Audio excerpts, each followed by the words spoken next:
entire nation. Based on historical precedent, two specific powers are inherent in central banking practice: the control of interest rates and the control of the money supply, or inflation. The central bank does not simply supply a government's economy with money, it loans it to them at interest. Then, through the use of increasing and decreasing the supply of money, the central bank regulates the value of the currency being issued. It is critical to understand that the entire structure of this system can only produce one thing in the long run: debt. It doesn't take a lot of ingenuity to figure this scam out. For every single dollar produced by the central bank is loaned at interest.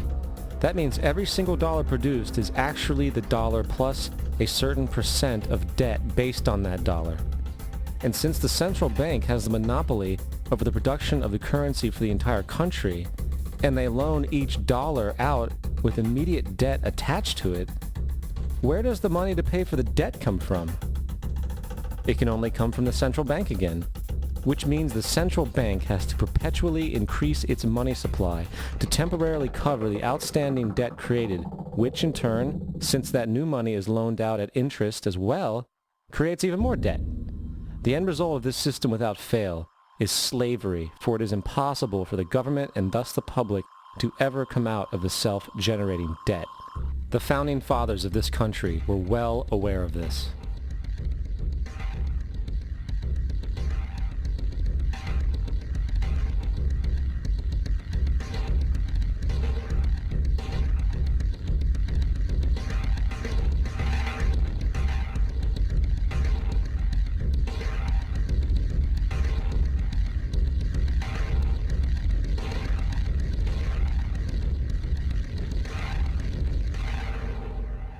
By the early 20th century, the U.S. had already implemented and removed a few central banking systems, which were swindled into place by ruthless banking interests. At this time, the dominant families in the banking and business world were the Rockefellers, the Morgans, the Warburgs, the Rothschilds.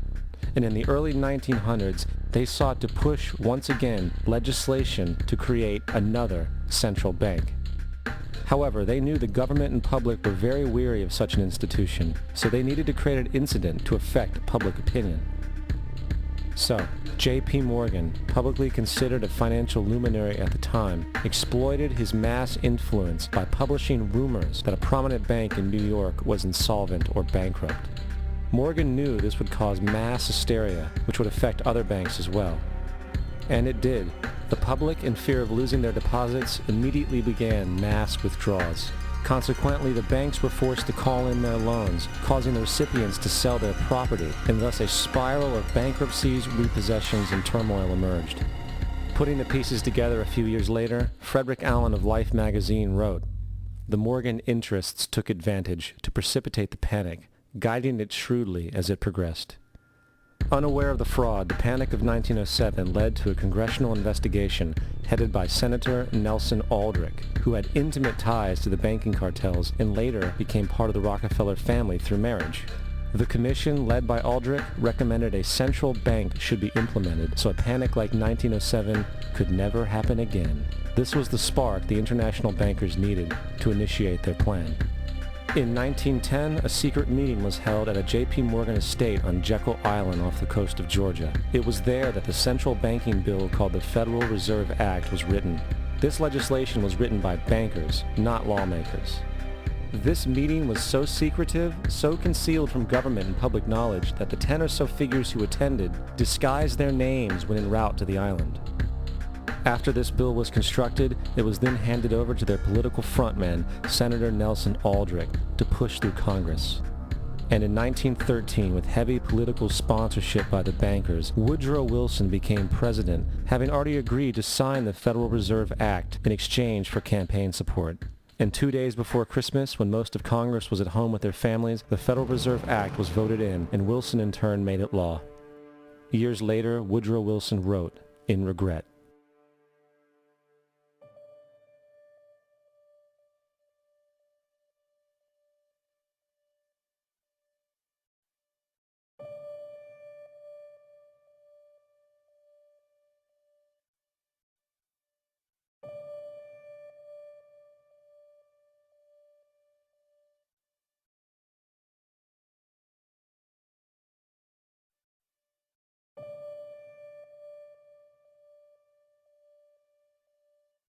Congressman Louis McFadden also expressed the truth after the passage of the bill. A world banking system was being set up here, a superstate controlled by international bankers, acting together to enslave the world for their own pleasure. The Fed has usurped the government.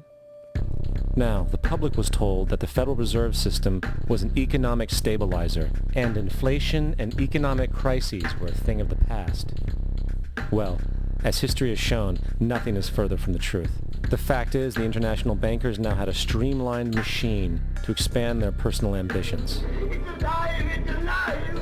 It's alive! For example, from 1914 to 1919, the Fed increased the money supply by nearly 100%, resulting in extensive loans to small banks and the public.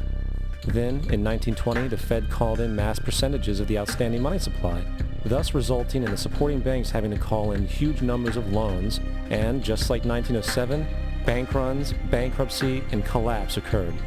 Over 5,400 competitive banks outside of the Federal Reserve System collapsed, further consolidating the monopoly of the small group of international bankers. Privy to this crime, Congressman Lindbergh stepped up and said in 1921, "Under the Federal Reserve Act, panics are scientifically created. The present panic is the first scientifically created one, worked out as we figure a mathematical equation." However, the panic of 1920 was just a warm-up. From 1921 to 1929, the Fed again increased the money supply, resulting once again in extensive loans to the public and banks. There was also a fairly new type of loan called a margin loan in the stock market. Very simply, the margin loan allowed an investor to put down only 10% of a stock's price, with the other 90% being loaned through the broker. In other words, a person could own $1,000 worth of stock with only $100 down. This method was very popular in the roaring 1920s, as everyone seemed to be making money in the market. However, there was a catch to this loan. It could be called in at any time and had to be paid within 24 hours. This is termed a margin call, and the typical result of a margin call is the selling of the stock purchased with the loan. So, a few months before October in 1929, J.D. Rockefeller, Bernard Baruch, and other insiders quietly exited the market, and on October 24, 1929, the New York financiers who furnished the margin loans started calling them in masse. This sparked an instantaneous, massive sell-off in the market, for everyone had to cover the margin loans. It then triggered mass bank runs for the same reason, in turn collapsing over 16,000 banks, enabling the conspiring international bankers to not only buy up rival banks at a discount, but to also buy up whole corporations at pennies on the dollar. It was the greatest robbery in American history. But that didn't stop there. Rather than expanding the money supply in order to recover from this economic collapse, the Fed actually contracted it, fueling one of the largest depressions in history. Once again outraged, Congressman Louis McFadden, a longtime opponent of the banking cartels, began bringing impeachment proceedings against the Federal Reserve Board, saying of the crash and depression, "It was a carefully contrived occurrence. International bankers sought to bring about a condition of despair so that they might emerge the rulers of us all." Not surprisingly, and after 2 previous assassination attempts, McFadden was poisoned at a banquet before he could push for the impeachment. Now, having reduced the society to squalor, the Federal Reserve bankers decided that the gold standard should be removed. In order to do this, they needed to acquire the remaining gold in the system. So, under the pretense of helping to end the Depression, came the 1933 gold seizure. Under the threat of imprisonment for 10 years, everyone in America was required to turn in all gold bullion to the Treasury, essentially robbing the public of what little wealth they had left. And at the end of 1933, the gold standard was abolished. If you look at a dollar bill from before 1933, it says it is redeemable in gold. You look at a dollar bill today, it says it is legal tender, which means it is backed by absolutely nothing. It is worthless paper. The only thing that gives our money value is how much of it is in circulation. Therefore, the power to regulate the money supply is also the power to regulate its value, which is also the power to bring entire economies and societies to its knees.